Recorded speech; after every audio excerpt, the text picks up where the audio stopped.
En estos momentos vamos a escuchar la palabra de Dios. Dispón tu corazón para que el mensaje llegue hasta lo más profundo de tu ser.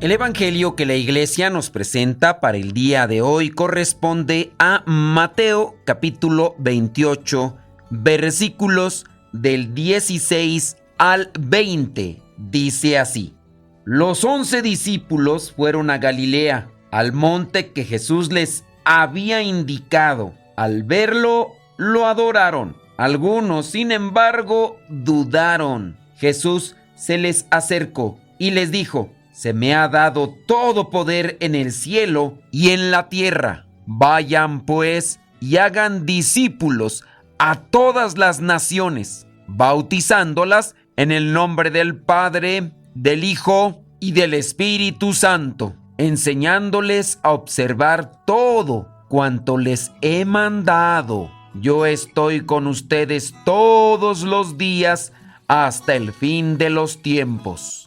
Palabra de Dios. Te alabamos, Señor. Señor Jesucristo, nuestro divino Salvador,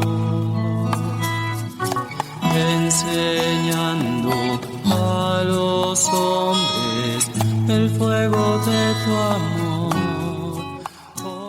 La fiesta de la Ascensión del Señor es una de las fiestas más importantes del cristianismo. Con esta fiesta celebramos que el Señor Jesús, después de resucitar, subió al cielo y volvió gloriosamente al Padre. Tenemos que remarcar que esto no significa que el Señor Jesús se fue lejos o que, como otros lo plantean, nos abandonó. Más bien esto se refiere a que entró plenamente en la gloria divina y así abrió para nosotros el camino hacia el cielo. Esto de la ascensión del Señor aparece en diferentes pasajes en la Biblia. Por ejemplo, en los Hechos de los Apóstoles, en el capítulo 1 del versículo 6 al 11, también en Lucas, en el capítulo 24, y en los Evangelios de Marcos y Juan también se relaciona. ¿Qué significa entonces la ascensión? Primero hay que presentar esto. El Señor Jesús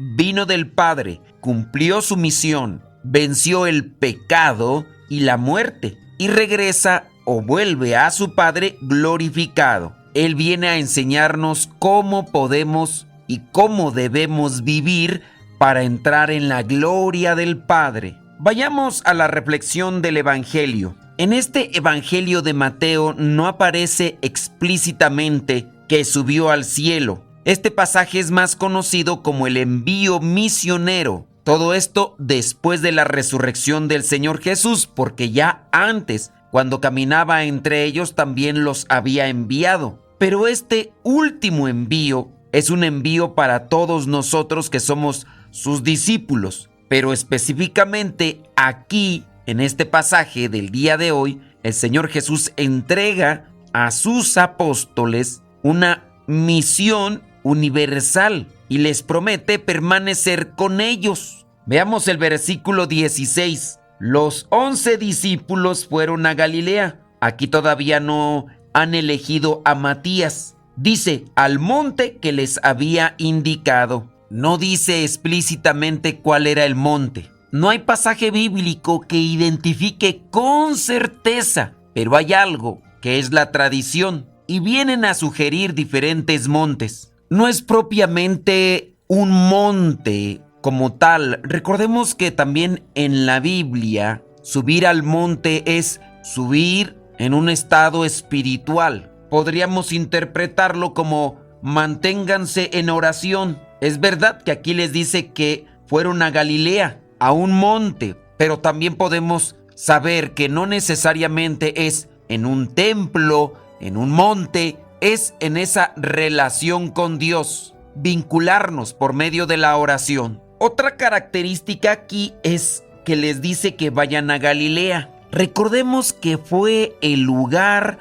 donde comenzó la misión el Señor Jesús. A forma de interpretación, el Señor Jesús les está también diciendo: vayan al comienzo de todo, vayan al origen de todo. Hay que reencontrarse con la llamada inicial. Y en este sentido, muchos de nosotros que hemos tenido un encuentro con Dios, que hemos experimentado esta relación por medio de disposición, actitud, humildad, paciencia y perseverancia. Muchas personas igual comparten. Fueron a un lugar, a un retiro, dispusieron su vida, su corazón, y Dios les dio una señal. Dios se manifestó en ellos de muchas formas o de muchas maneras, porque Dios nos sorprende y sabe tocarnos en el corazón. Así que dentro de todo aquello que nos ha sucedido a muchos de nosotros, hay que volver a esas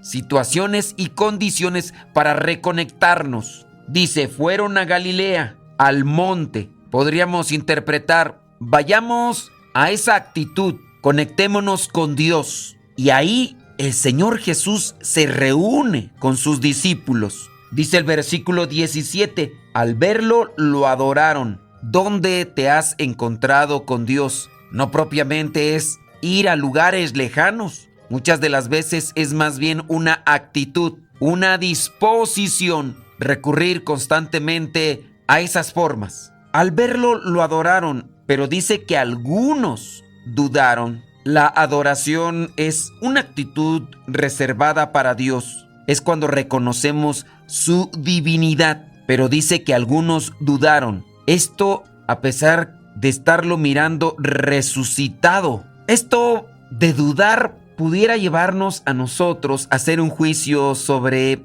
esos discípulos, que también podemos ser nosotros. Pero a su vez es también importante poner atención, porque está mostrando que la fe de aquellos discípulos no fue automática. Incluso frente al Cristo resucitado, en algunos de ellos hubo una lucha interior, hubo esa dificultad de comprender. ¿Pero por qué dudaron? Ciertamente, la resurrección, como se estaba manifestando, superaba toda lógica humana. Habían visto al Señor Jesús morir cruelmente. Ellos ya habían experimentado la derrota, el miedo, y con esto pues habían pensado que todo había terminado. Pero ahora, mirarlo vivo era difícil de asimilar. No era una experiencia fácil de procesar. Entonces, la duda aquí no significa necesariamente ser incrédulo totalmente. La palabra de dudaron puede también manifestar ese asombro o esa lucha interior, y también refleja que ellos tenían una fe inmadura.